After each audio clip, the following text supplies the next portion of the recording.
versículo de número 7.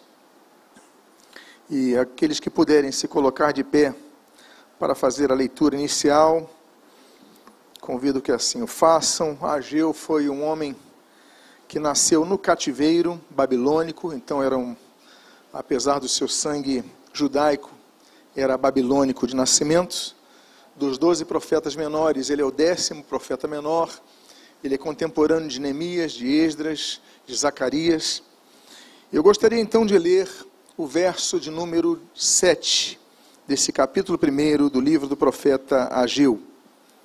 Assim diz o Senhor dos Exércitos: considerai o vosso passado. Oremos.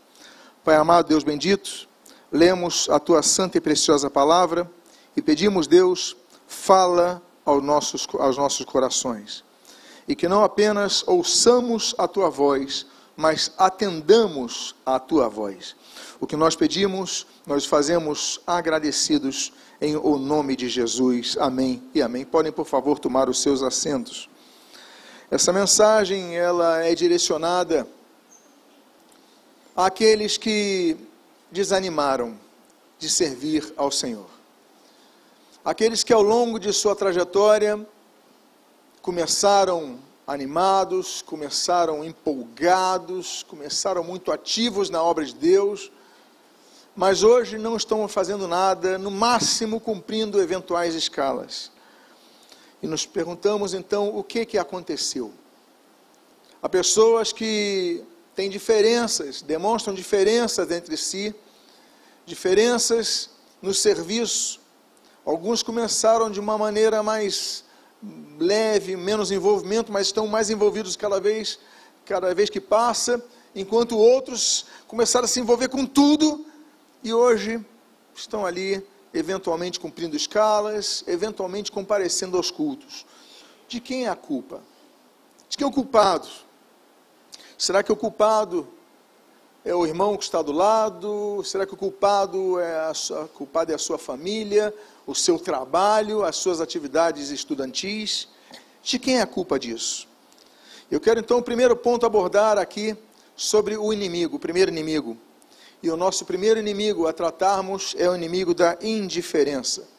Eu quero falar sobre alguns pontos desse inimigo da indiferença. Em primeiro deles, eu quero falar que, em princípio, todos estavam animados com o trabalho. Deixa eu dar o contexto para vocês, que o povo de Israel tinha sido invadido, os babilônios invadiram, Nabucodonosor invadiu e atacou Jerusalém, destruiu Jerusalém e levou o povo cativo para a Babilônia. E lá o povo ficou cativo e depois de 70 anos, então estou falando de uma geração inteira se passa, de quem nasceu já no cativeiro, já tinha 70 anos de idade, ou seja, já temos um longo transcurso de tempo. A então inexpugnável, a então tida como invencível Babilônia é invadida pelos persas. E o seu imperador, chamado Ciro, ele é usado por Deus para dizer ao povo de Israel que eles podiam voltar para reconstruir o seu templo em Jerusalém. Olha só, toda uma geração comentando, dos pais para os seus filhos, dos avós para os seus netos, aquela geração comentando sobre o templo que tinha sido destruído. Daqui a pouco vem o novo imperador e fala: olha, vocês podem reconstruir o templo. E não só isso, esse imperador, ele financiaria a volta dos judeus. Nem todos os judeus quiseram voltar, mas um grande grupo, 50 mil judeus, retornaram para Jerusalém. Imagine você, a grande caravana que foi, 50 mil pessoas retornando para a terra de Israel para reconstruírem o templo. Financiados, animados, apoiados oficialmente, resguardados por esse apoio oficial, chegaram em Jerusalém. E quando chegam em Jerusalém, eles veem aqueles muros caídos, aquelas pedras largadas, aquelas peças, aqui tudo largado, tudo destruído. E vem no coração deles o seguinte: não, nós viemos para aqui para isso. Nós viemos para trabalhar, nós viemos para reerguer o templo. Então aquele grupo vem sob o governo de Zorobabel, vem com um sacerdote chamado Josué, que era da linha de Zadok, da época de Davi, E eles vêm animados para reconstruir o templo. Só que o que acontece? E esse é o segundo ponto que eu gostaria de abordar com os irmãos. São pequenas coisas que podem fazer com que deixemos de trabalhar para o Senhor. Eles chegaram, mas havia habitantes, olha, 70 anos fora, outras pessoas vão chegando na terra, vão ocupando a terra, vão tomando a terra. E eles veem então que os judeus começam a reconstruir aquele templo, colocar as pedras, e aí então eles começam a desanimar, olha, vocês não vão conseguir, é muita coisa, e começam a ameaçar, começam a desanimar, e eles começam a ficar então, bom, nós somos muitos, mas tem outros aqui habitantes, e estão desestimulando a gente, bom, então vamos fazer o seguinte, vamos começar a construir nossas casas. E eles começam a construir as suas casas, eles começam a equipar as suas casas, e com isso eles deixam de construir o templo. E aí 2 meses de obras, eles chegam, com 2 meses depois, eles abandonam a construção. Eles abandonam a pá, as enxadas, os martelos, eles abandonam as ferramentas com 2 meses. Todo um projeto de uma geração, todo sonho de uma geração, com 2 meses ele falou, vamos dar uma pausa para cuidar das nossas coisas, depois nós vemos isso. E aí a obra não fica parada por 1 mês, a obra não fica parada por 5 meses, a obra não fica parada por 1 ano, a obra fica parada por 15 anos. 15 anos que a obra fica parada. 15 anos de abandono. 15 anos que aquela geração que chega animada para trabalhar, ela desiste para cuidar da sua própria vida. E aí nós vamos para o terceiro ponto que eu gostaria de abordar. Os 15 anos de abandono da obra demonstram que o problema não estava no inimigo externo. O verdadeiro problema deles não eram os habitantes que lá se encontravam em Jerusalém. O verdadeiro inimigo deles estava dentro deles, era a apatia. Se nós tivermos que procurar desculpas para não servirmos na obra de Deus, nós vamos encontrar várias.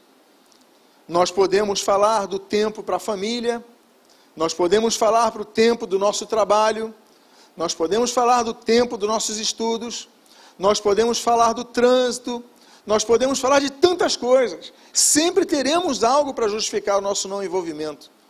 Mas, amados irmãos, eu quero dizer para vocês que o problema maior não é esse. Nós podemos e devemos cuidar de todas essas coisas sem abandonar os tijolos do templo. Nós devemos cuidar da nossa família, nós devemos cuidar do nosso emprego, nós devemos cuidar dos nossos estudos, mas não devemos abandonar os tijolos do templo, se Deus nos chamou para isso. Qual era o objetivo daquele povo quando estava na Babilônia? Qual era a mentalidade dos 50 mil que saíram da Babilônia? Vamos reconstruir o templo. E aí ficou tudo em ruínas. O problema então não estava nos inimigos, no desânimo. Eles eram 50 mil. Eles podiam se organizar, falar, não, nós vamos construir. Vocês são 50 mil pessoas. É muita gente. Mas eles decidiram ir largando, e um foi deixando a enxada de lado, outro foi largando o martelo, outro foi reduzir, e aí daqui a pouco, então, aquele templo estava do jeito que encontraram. Algumas pedras colocadas no lugar, mas tudo abandonado. A hostilidade dos habitantes naquela época locais era apenas uma desculpa, porque o inimigo era a apatia. E aí nós vamos para o quarto ponto. O quarto ponto é quando muitos tentam esquecer de que Deus os chamou para servirem na sua obra. Eles fogem, eles tentam esquecer. Eu fico imaginando, eu volto a falar sobre as gerações. O avô falando do templo que foi destruído. O pai falando do templo que foi destruído. E os filhos daquela geração ouvindo. Chega o imperador e fala, olha, vocês podem reconstruir o templo. Olha que alegria. Aí chega o Ciro, o imperador, e fala, olha, e eu vou ajudar vocês, vou dar apoio a vocês, podem ir lá. Então eles voltam com foco, com a mentalidade, com o objetivo de reconstruir o templo. Só que passa-se pouquíssimo tempo e eles desistem.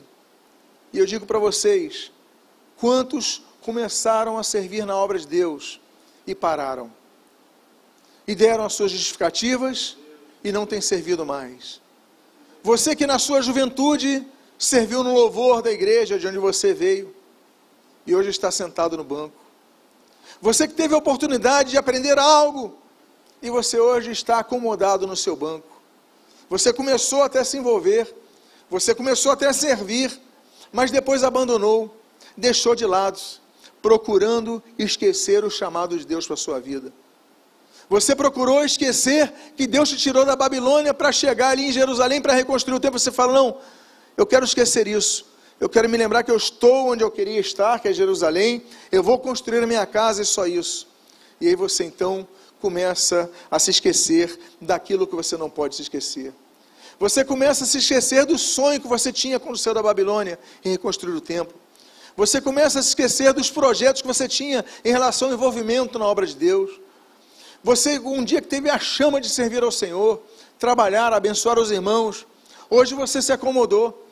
Você se tornou apenas um espectador de cultos. Você deixou de ser igreja para ser um auditório. Mas nós somos igreja, nós somos um corpo, e o corpo vivo, onde todos devemos atuar. O apóstolo Paulo fala sobre isso em 1 Coríntios e Romanos. E um é mão, o outro é dedo, o outro é braço. Mas qual é a função disso? É movermos, é fazermos algo, é produzirmos algo, é trabalharmos para o Senhor. A igreja, quando deixa de ter pessoas que se envolvem na obra e trabalham, e quando a igreja se torna apenas um grupo de pessoas que apenas ouvem e gostam ou não da pregação, e concordam ou não da pregação, mas eles apenas vão para ouvir, eles são um auditório. Nós devemos ser mais do que auditório, devemos ser uma igreja. Esse povo, ele deixou de ser povo de Deus, para ser apenas um povo a mais, porque Deus os chamou para saírem da Babilônia, para reconstruir o templo, e eles abandonaram o templo. Eles se esqueceram do templo, eles deixaram para lá, eles falaram, não, ninguém vai mais lembrar de mim, o pastor não vai lembrar que eu faço isso, e o líder dos diáconos não vai lembrar que eu faço isso, e há pessoas faltando muitas vezes no berçário, há pessoas faltando muitas vezes nas aulas da escola dominical para as crianças, há pessoas faltando muitas vezes para os serviços introdutórios, para tantos setores da igreja, enquanto há muitos talentos aqui, que estão esterilizados, por uma decisão de tentarem se esquecer do que Deus lhe chamou. E aí nós vamos para o quinto ponto. E o quinto ponto é, jamais se esqueça do que Deus fez por sua vida. Ageu capítulo 1, versículo 7, eu volto a ele e diz, assim diz o Senhor dos Exércitos, considerai o vosso passado. Considerai o vosso passado. Considerai o vosso passado. O povo de Israel tinha consciência do passado que tivera. Eles tinham consciência dos 430 anos que foram escravos no Egito. E como Deus com a sua mão forte os tirou de lá. 10 pragas vieram. O mar foi aberto. A coluna de fumaça e de fogo foi guiando eles pelo deserto. O maná caía do céu para os alimentar. Só milagre, milagre após milagre. Bênçãos após bênçãos. Israel tinha noção disso. Israel tinha compreensão disso. Israel tinha registro disso. Mas eles procuraram esquecer. Deus falou, não esqueçam não. Considerem o vosso passado.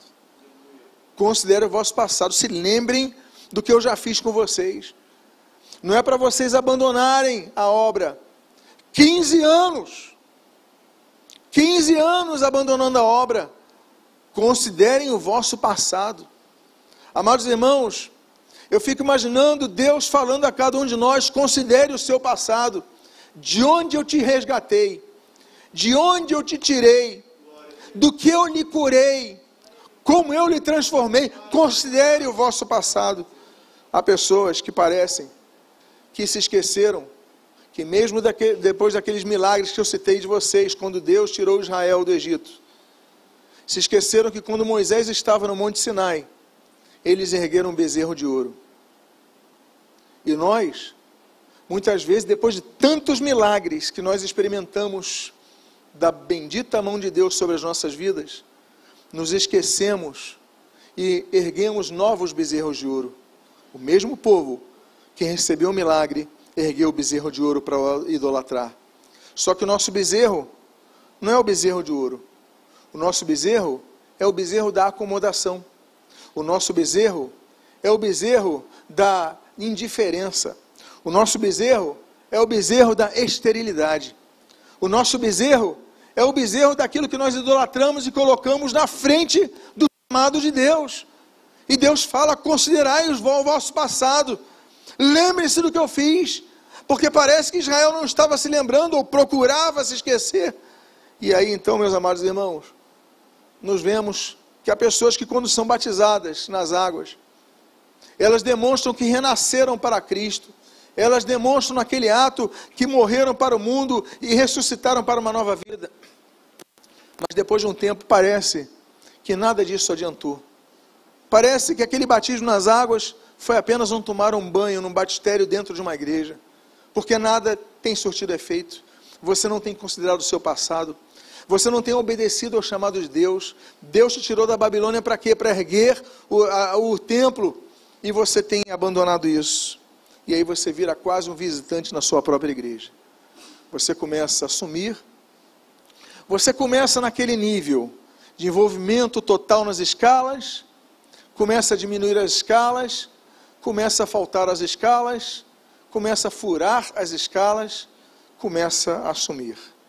E aí então nós temos um segundo ponto. A chamada vox populi. A voz do povo. E nesse segundo tópico, nós vamos para o sexto ponto que eu gostaria de abordar com vocês, que é o inimigo da indiferença espiritual. Ageu capítulo 1, no versículo 2, a Bíblia registra: assim fala o Senhor dos Exércitos, este povo diz, não veio ainda o tempo. Eu vou repetir isso. Este povo diz, não veio ainda o tempo em que a casa do Senhor deve ser edificada. Como é que é? Deus os tirou da Babilônia, os mandou para Jerusalém para reconstruir o templo, e a Bíblia diz, este povo diz, ainda não é o tempo que a casa do Senhor deve ser edificada. Meus amados irmãos, o problema maior do ser humano, de aqueles que foram um dia transformados por Deus, guiados por Deus, dirigidos por Deus e são habitação do Espírito Santo, o problema maior é quando eles deixam de ouvir a voz de Deus e passam a ouvir outras vozes.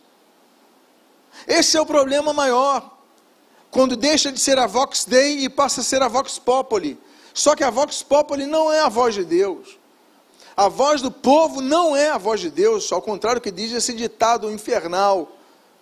Porque a voz do povo decidiu não entrar na arca.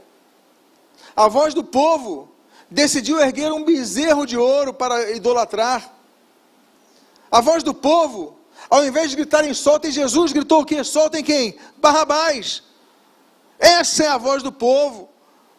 Por quê? Porque Jeremias 17 diz que o coração do homem é enganoso, mais do que todas as coisas.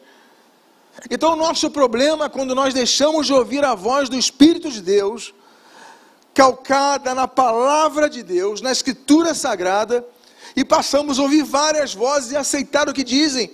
E um começa a dizer, ainda não é o tempo de levantarmos o templo, ainda não é a hora de levantarmos o templo, ainda não é o tempo de edificarmos a casa do Senhor, e outro vai dizendo, eu concordo, e outro vai dizendo, eu concordo, e quando todos concordam, aí nós vemos como terrível é, muitas vezes, devemos dizer, a voz do povo, que nos distancia da voz de Deus. A prioridade na Babilônia era, esse é o tempo. Depois que eles abandonam as obras, 15 anos, eles dizem, ainda não é o tempo. Esse é o tempo ou ainda não é o tempo? Deus diz, esse é o tempo. A população diz, ainda não é o tempo. E aí? E aí passam-se 15 anos de procrastinação. 15 anos de não vai chegar a hora, mas não é agora. E aí nós vamos então a Vox Dei. Nós vamos então ao próximo tópico, que é a voz de Deus. Por quê? Porque quando há indiferença, Deus olha para o seu povo de maneira diferente. Esse texto que eu vou ler para vocês é um texto que tem um detalhe para mim terrível. Veja o que diz esse texto de Ageu 1:2. Assim fala o Senhor dos exércitos. Este povo diz, não veio ainda o tempo em que a casa do Senhor deve ser edificada. Vocês notaram o detalhe terrível desse texto? Deus disse ao povo, este povo, não disse meu povo. Em várias ocasiões Deus usa os profetas para falarem, olha, avisa o meu povo, diga ao meu povo, fala ao meu povo, exorta o meu povo. Mas agora Deus não está dizendo meu povo, Deus está dizendo este povo. Quando há indiferença para as coisas de Deus, Deus começa a nos ver de maneira diferente. E isso é terrível. Quando eu leio isso, este povo, eu entristeço o meu coração, porque Deus chamou o seu povo para sair do cativeiro babilônico, para ir a Jerusalém, e chegando lá eles viram este povo, perderam o diferencial de um povo escolhido, o diferencial de um povo que mantinha o culto somente ao Senhor, diante de tanta idolatria. E aí então, Deus diz, este povo, a culpa é de quem? Do governador Zorobabel? A culpa é de quem? Do sacerdote, o Josué? A culpa é de quem? Da tua família, que você usa como bode expiatório? Do teu trabalho? Dos teus estudos? A culpa é de quem de você ter abandonado a casa do Senhor? E aí Deus então fala, este povo. E aí nós vamos para um outro tópico que diz, um outro ponto que diz, prioridades alteradas. E a pergunta é, você tem cumprido o chamado de Deus em sua vida? Ou você só tem pensado nos teus próprios planos? Ageu capítulo 1, nos versículos 3 e 4, nós lemos, veio, pois, a palavra do Senhor por intermédio do profeta Ageu, dizendo, acaso é tempo de habitardes vós em casas apaineladas, enquanto esta casa permanece em ruínas? É tempo disso? Vocês dizem, não é tempo de erguermos a casa do Senhor. Ok, mas é tempo então de vocês erguerem as suas casas? O problema não era construir as suas casas, eles tinham que ter casas. O problema também não era cuidarem bem das suas casas. O problema era pegarem e tirarem uma coisa que devia ser o foco deles, porque foi o chamado deles para servirem a casa do Senhor, reconstruírem o templo do Senhor, levantarem e reerguerem o templo do Senhor, mas eles só cuidavam das suas casas, das suas coisas. E nós que fomos chamados, temos cuidado somente das nossas coisas, ou temos cuidado das coisas de Deus? Devemos refletir sobre o que Deus espera daqueles a quem chama. Devemos refletir do que você já fez na obra de Deus e o que você está fazendo hoje. Se o que você faz hoje é no mínimo igual ao que você fazia antes, ou menos que isso, e Deus fala, então acaso vocês falam que não é tempo para erguer a casa de Deus? Então é tempo de erguerem as suas casas, tão bem cuidadas, enquanto a minha casa permanece em ruínas? É o que diz o texto que você está lendo. E aí, meus amados irmãos, Deus intervém contra aqueles que abandonam a sua obra. Não pense que Deus fica inerte. Não pense que Deus não observa aqueles que abandonam a sua obra. Um dos mais duros textos de Jesus, quando Jesus fala ali no Evangelho de Lucas, aquele, pois, que tendo colocado a mão no arado, olha para trás, não é apto, não é digno do reino de Deus. Olha só, aquele que, tendo colocado a mão no arado, começou a trabalhar na obra de Deus, e olha para trás, não é digno do reino de Deus, não tem dignidade, não tem condições, não tem possibilidade de entrar no reino de Deus, porque não é digno disso. Ué, mas está falando de que serviram na obra de Deus, que colocaram a mão no arado. Você colocou a mão no arado, o que você está fazendo hoje? Se acomodou? Você aproveitou, trocou de igreja, e aí foi para uma outra igreja onde você fala o seguinte: olha, lá ninguém vai me conhecer, ninguém vai saber o meu passado ministerial, ninguém vai saber sobre o meu uso que eu me envolvi no louvor antes, que eu me trabalhava no diaconato antes, que eu ensinava as crianças, ninguém vai saber de nada, eu vou ficar lá como um mero desconhecido. Mas uma pena que Deus fez com que você estivesse ouvindo essa mensagem, uma pena para o seu ego, que Deus estivesse trazendo você para ouvir essa mensagem, que você na internet acabou recebendo um link para assistir essa mensagem, porque Deus está falando com você. Deus intervém contra essas pessoas e muitas vezes você não entende sobre isso. E aí diz o texto do versículo 5 e no versículo 6: ora, pois, assim diz o Senhor dos Exércitos, considerai o vosso passado. Tendes semeado muito, e o quê? Recolhido pouco. Comeis, mas não chega para fartar-vos. Bebeis, mas não dá para saciar-vos. Vestivos, mas ninguém se aquece. E o que recebe salário, recebe-o para pô-lo num saquetel furado. E há um outro texto do versículo 10, no versículo 11, que diz: por isso, os céus sobre vós retêm o seu orvalho, e a terra os seus frutos. Fiz vir a seca, eu vou repetir, fiz vir a seca sobre a terra e sobre os montes, sobre o cereal, sobre o vinho, sobre o azeite e sobre o que a terra produz, como também sobre os homens, sobre os animais e sobre todo o trabalho das mãos. Meus amados, lembre-se de uma coisa: bênçãos podem ser suspensas. E mais, situações difíceis que você possa estar vivendo, você não precisa culpar o diabo, porque muitas vezes não é o diabo que está intervindo sobre a sua vida com seca, com dificuldades, é Deus que está intervindo. Você pensa que é o diabo, quando muitas vezes é juízo de Deus, como Deus coloca nesse texto. Bênçãos podem ser suspensas. Eu vou falar sobre cada um desses itens aqui, numa analogia do que nós lemos nesses versículos. E o primeiro deles sobre a semente do versículo 6 e os frutos do versículo 10. O que são os frutos? O resultado do plantio de sementes. O que significa isso? Sonhos. Você, quando semeia algo, você tem o sonho que aquela semente ela germine, ela cresça, ela se estabeleça, a árvore amadureça e gere frutos. Você tem sonhos. E você vê que Deus intervém e os seus sonhos não são realizados. As suas expectativas não são realizadas, os seus objetivos não são realizados. Você planta a semente, mas aquela árvore não cresce.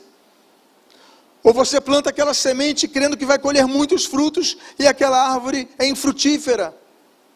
E você fica triste.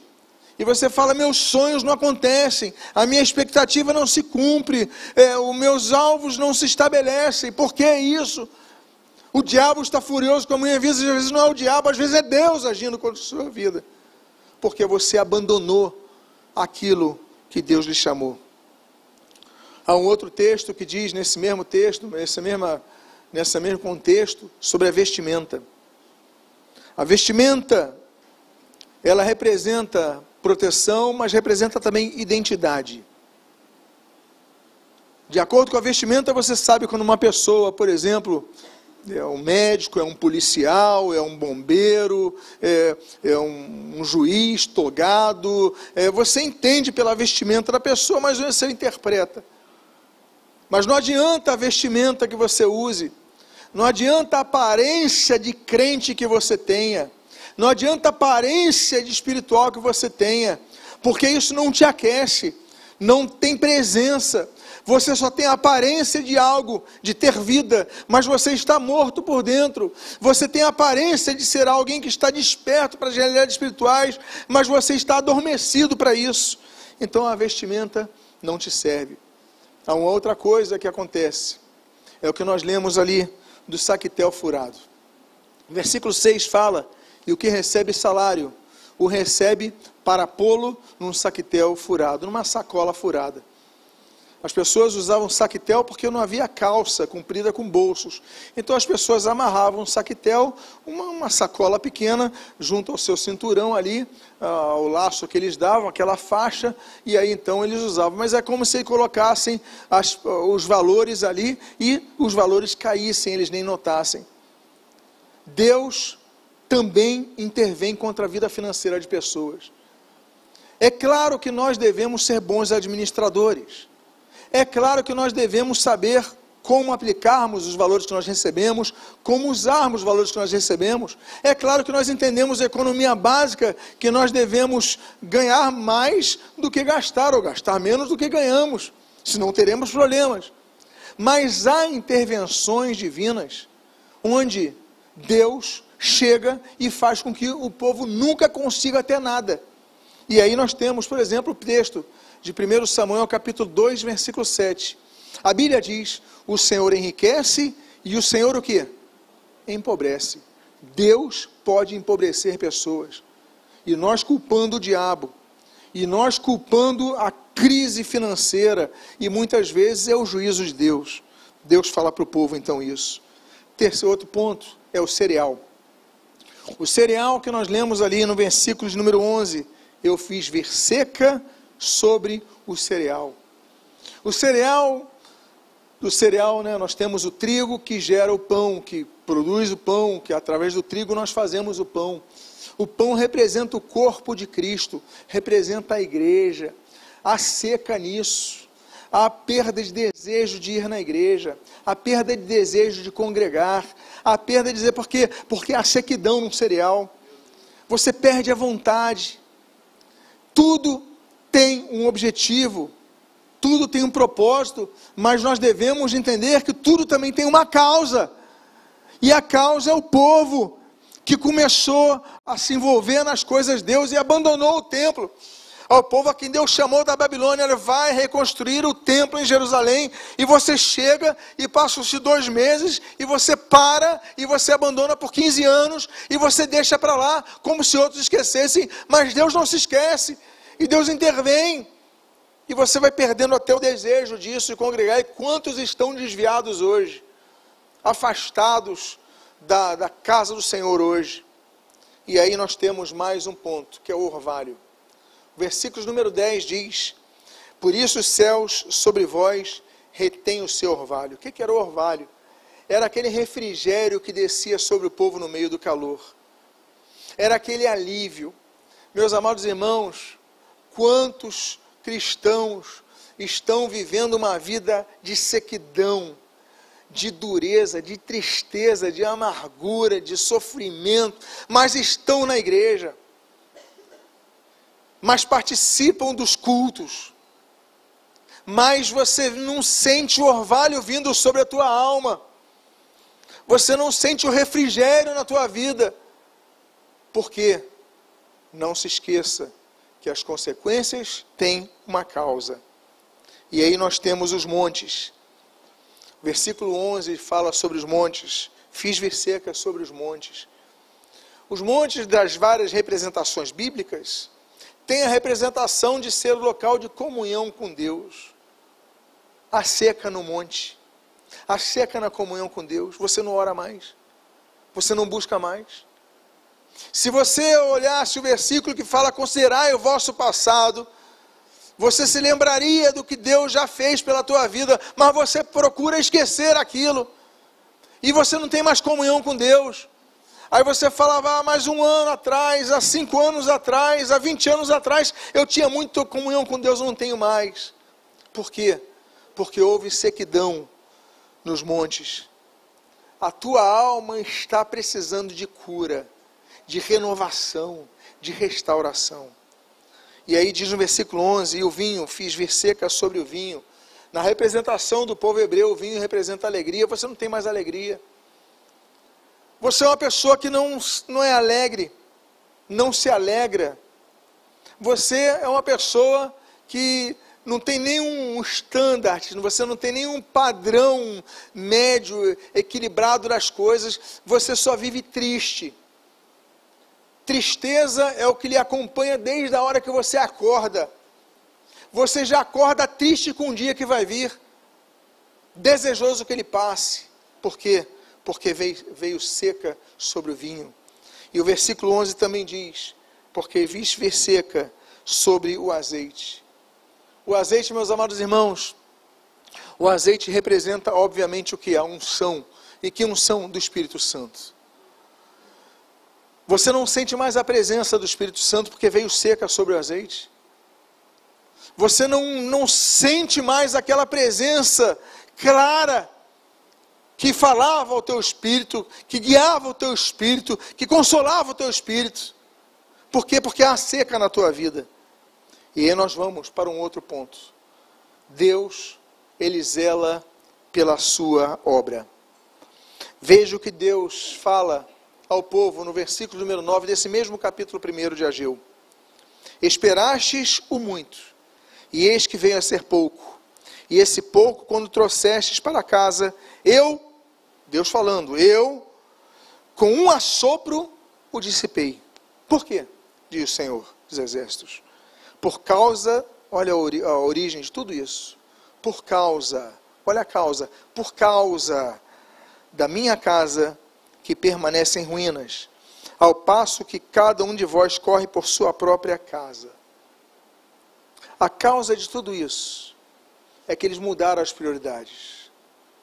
Eles tinham chamado, a vocação, Deus lhes colocou em posições, em funções. Deus lhe falou, vocês vão sair da Babilônia para Jerusalém para reconstruir o templo. Mas você chega e você abandona a prioridade e passa a pensar só em si.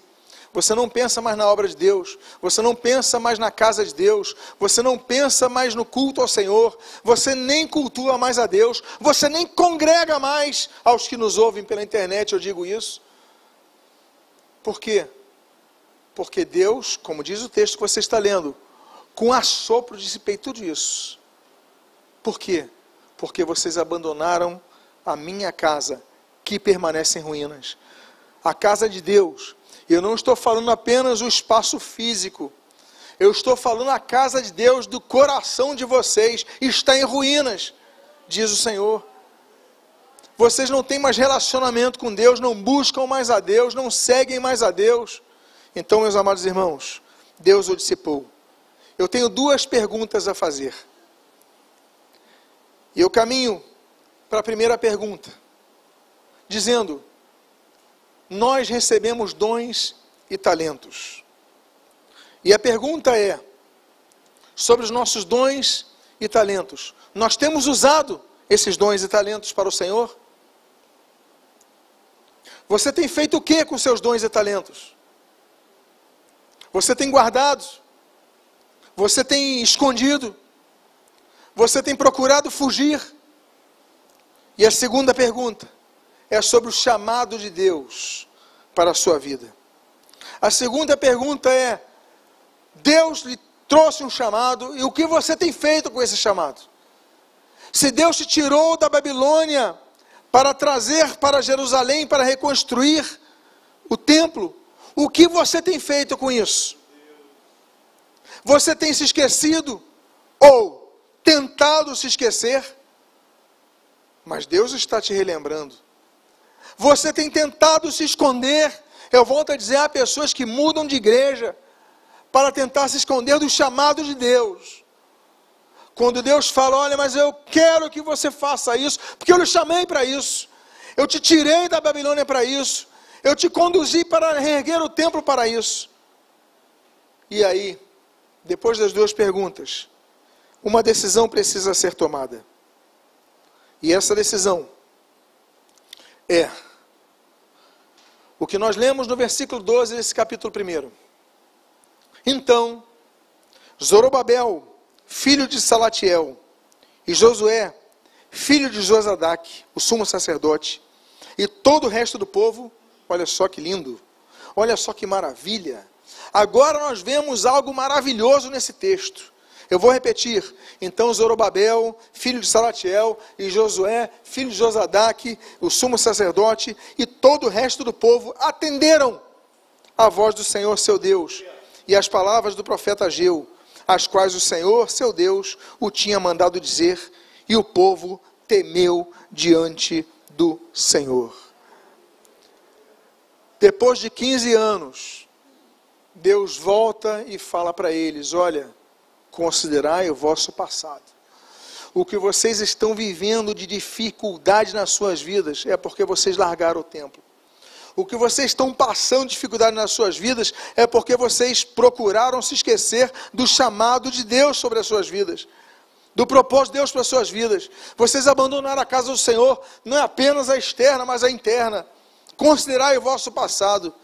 E ali então a Bíblia diz que o governador Zorobabel atende o chamado de Deus, que o sacerdote Josué atende o chamado de Deus, que todo o povo atende o chamado de Deus, e a Bíblia diz que eles não apenas atendem, mas eles temem ao Senhor. E aí eu parto para a minha conclusão. Eu quero dizer para vocês que Deus ainda quer usar você na obra dele. Deus ainda quer te usar na sua obra. E eu encerro com o versículo número 14, desse mesmo capítulo 1, do qual nós não saímos nesta manhã, quando a Bíblia diz, e mais uma mensagem belíssima que nós encontramos nesse texto: o Senhor despertou o espírito de Zorobabel, filho de Salatiel, governador de Judá, e o espírito de Josué, filho de Josadaque, o sumo sacerdote, e o espírito do resto de todo o povo.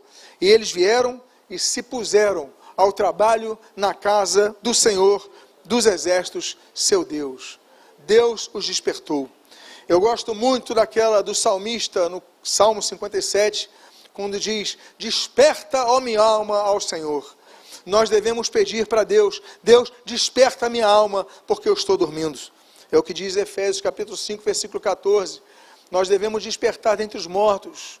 Por quê? Para que Cristo nos ilumine.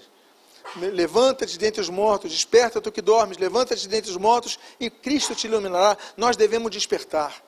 E eu quero fazer então uma oração, encerrando essa mensagem, convidando aqui, por favor, todos se coloquem de pé. E eu quero fazer uma oração, convidando a que você feche seus olhos.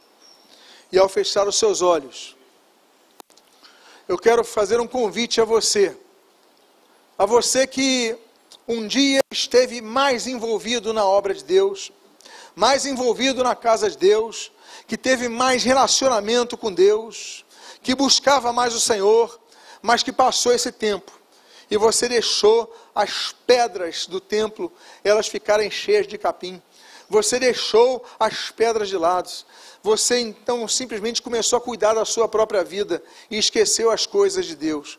Se você é uma das pessoas que estão todos os olhos fechados agora, coloque a mão no seu coração, que é o momento que Deus te trouxe aqui. É o momento que Deus lhe enviou essa mensagem para você mudar, para você despertar. Pai amado, Deus bendito. Há várias pessoas, há muitas pessoas aqui, com as mãos em seus corações. Porque entenderam que a palavra é para eles, mas não apenas entenderam, não apenas ouviram, não apenas se santificaram, mas atenderam a tua voz. E Pai amado, consideraram o seu passado, e consideraram o seu chamado, e consideraram para que nasceram. Pai amado, muito obrigado, porque será diferente a partir de hoje. Abençoa os teus filhos, que sejam também servos teus, e que em nome do Senhor Jesus, eles saiam desta manhã aqui transformados, renovados em Ti. Aquele que ouve essa mensagem pela internet, que tome esta mesma decisão, que tenha esse mesmo compromisso contigo, e que em nome de Jesus, despertes a nossa alma, a alma de cada um de nós, e que possamos trabalhar mais para Ti, Senhor, servir mais a Ti, produzir mais a Ti, usar os nossos dons e talentos para Ti, tudo para a glória do Teu santo nome, em atendimento ao chamado que nos destes, Pai.